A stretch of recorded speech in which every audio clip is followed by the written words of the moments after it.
We're here at the Bonorong Wildlife Sanctuary, just outside of Hobart, and Daniel here is the head ranger, and at the moment we're just feeding a koala.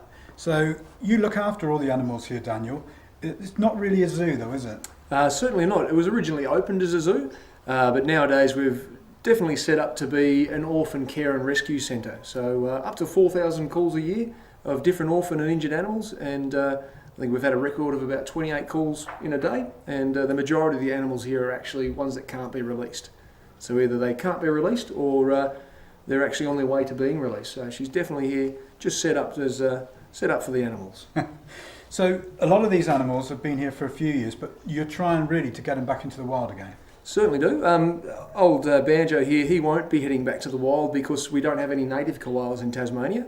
So this fellow will be here for long term, and he was actually born here. So he's doing quite well, but the majority of the rest of the animals, apart from the devils also, because of the facial tumour disease, but all the other animals are on their way to being released.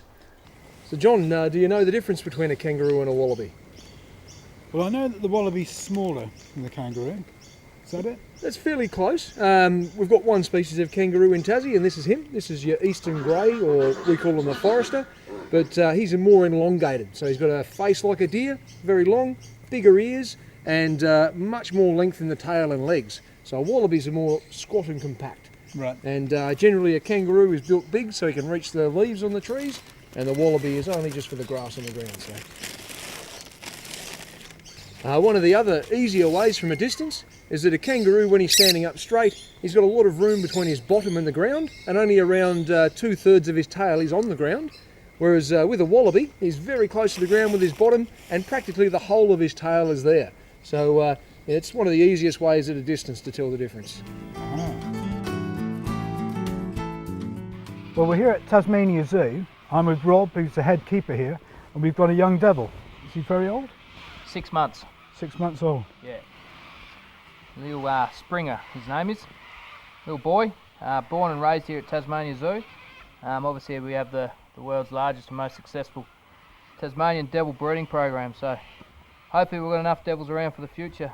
Because there is a problem, isn't there, with the disease? Yes, yeah mate. We've 90% of the wild population is now passed on through the devil facial tumour disease, so their only survival really comes down to the captive breeding programs like here at Tasmania Zoo. So you're actually performing a real important thing to try and keep the Tasmanian devils alive. Yeah, that's it. Yeah. Right. Yep. They're a carrion eater. Right. In other words, they eat dead and injured wildlife, and they can smell their next dinner 3 kilometres away. So a really good sense of smell. They've got really bad eyesight though. They can't see much further than as far as I can throw a tennis ball, really. Really? But when it comes to senses, smells, vibrations, very, very good in those aspects. You can see its nose moving and working all the time, isn't it? Yeah, all the time, trying to get in those senses. And a sign of Tasmanian devil health. Nice, clean, shiny nose like that. Pretty similar to a dog. Right. Now, I've heard all sorts of stories about them eating everything. There's dead wallaby, and the next day there's nothing left. They eat the bones. Is that true? That's dead right, mate. The only thing they'll have trouble with is teeth and fingernails, but they'll have a crack at eating nearly every part. You stick your finger in this pointy end, and the chances of it coming out is pretty slim. If he does bite on, the chances of him letting go is pretty slim too, because they've got the world's strongest lockjaw. So you're buggered, mate.